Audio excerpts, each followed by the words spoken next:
I'm Lucy Wood, Environmental Planning Director at Barton Willmore. As the other speakers, I'm delighted to be able to take part in this evening's event, and I'm sure we'll have a really interesting debate afterwards. So obviously you've read my bio, but I'm speaking to you really as an environmental planning professional, but also importantly actually as a mum of two young boys, and it sort of draws on what both Rachel and Joe have said about that injustice, not just between rich and poor, but intergenerational injustice. And I remember, I'm not going to give away my age, but I remember sort of very early 1990s in school learning about this hot house Earth scenario, and particularly around climate change and all the terrible things that happen. It seemed so far off. And as a schoolgirl, I kind of thought, oh, well, of course, the grown-ups will have dealt with that by then. It's never going to happen. And as a professional working in this industry, it is happening now. And then you look at air quality, obviously a very linked issue. And I think, as the other speakers have said, we have got to do this. We have got to deal with it. And, not just for ourselves and our health and the linked issues of, the NHS struggling and how we're dealing with these health issues and the impact on our economy, but also for future generations. We owe it to them. I'm sure many of us in this room are parents. And, I just think we have got to absolutely tackle it rather than kick the can down the road. And it is an opportunity, not just all doom and gloom. We've got an opportunity to do something positive. So yeah, my day-to-day job, I'm obviously at the coalface trying to influence decision-making over infrastructure and our built environment. Mainly sort of the day job, making sure that assessments are robust so that decision makers deciding what development can go ahead or not in our country. So making sure they've got the information they need to be able to make that decision from a well-informed position. So my position statement probably raises more questions than it answers, and hopefully that will sort of make for an interesting debate afterwards. So with such a high percentage of our children and indeed elderly and the rest of us that are more able to deal with it, breathing air breaching air quality standards, scientific consensus on the serious links to a range of life-threatening and life-limiting health conditions that Joe mentioned, not to mention the stark warning last year from the IPCC that we've got 12 years to act before catastrophic climate change, which will be irreversible. My view is that we need to do much more sooner. Central government needs to play a role and put the measures in place to enable a cultural shift. Project-level planning and mitigation can only do so much on its own because, as has been said already tonight, air quality and climate change are strategic issues. They've got no defined spatial boundaries, so dealing with them project by project, site by site, will not be effective on its own. Measures such as the ultra-low emission zone here in London are welcome, as are inclusion of electric car charging points in new developments, travel planning to help shift travel patterns away from polluting vehicles. But despite this, local authorities still have a huge challenge on their hands when deciding the planning merits of individual planning applications. Housing and infrastructure is greatly needed to keep our families, businesses, and the overall economy working well. Indeed, linked to health, lack of sufficient housing also leads to other health problems, from poor living conditions and even homelessness. On the other hand, though, development through its construction, buildings and associated traffic adds to the air quality and climate change problem. As someone working in sort of planning applications, I can't actually recall an air quality assessment for a standard housing development that concluded that there would be significant negative effects on air quality. The conclusions always seem to be, oh, it'll be negligible or minor adverse, which isn't deemed a significant effect. So this then gets factored into the planning balance. And of course, overstretched officers at council see that and they think, okay, well, we'll just weigh that up. It isn't a serious issue.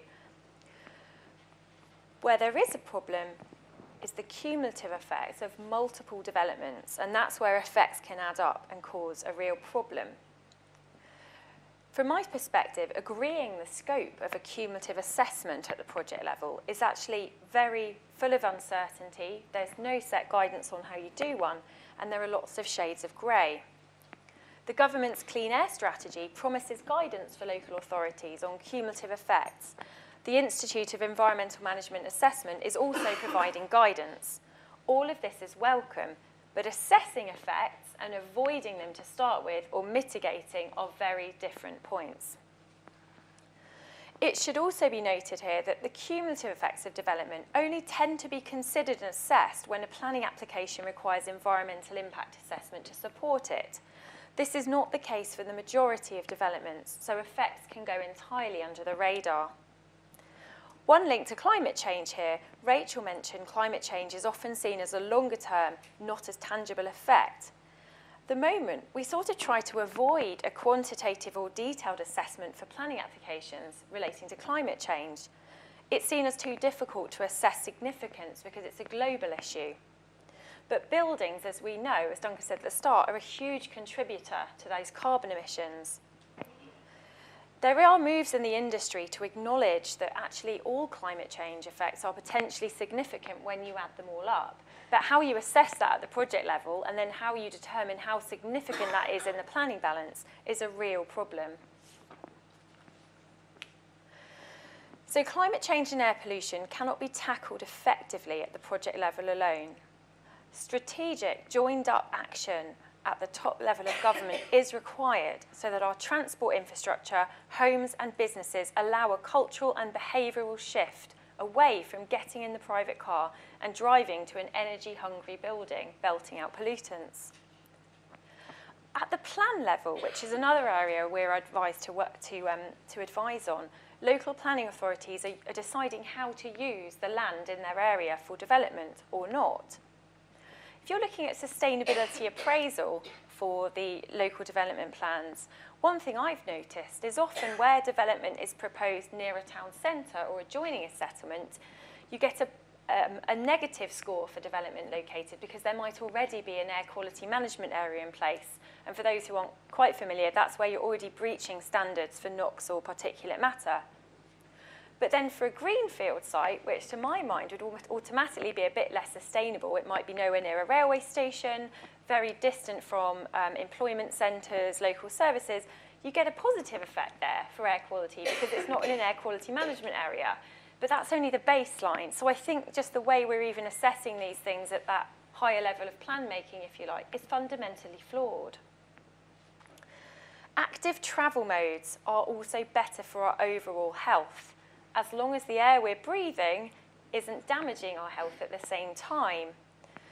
You know, quoting a project I worked on in West London, they had a brilliant trim trail design to get people outside moving, exercising within the green infrastructure plan. But when the air quality is so poor, the advice is actually not to exercise outside because it can be more damaging. So again, you cannot consider all these issues in silos. There has to be joined up thinking. One last point linked to the government's air quality strategy. I honestly think that no conventional diesel or petrol vehicles by 2040, as promised by the strategy, is just too little too late. That's still quite a long way away. I think we should be bolder, allow the immense talent and innovation in our country to adapt and use it as an investment opportunity. You know, why not be a world leader in clean technologies and actually shake things up a bit? I honestly think this is a way that we could make things better for the country, not just our health, but also our economic well-being, particularly in a post-Brexit scenario, which is fundamentally important in these uncertain political times. Thank you.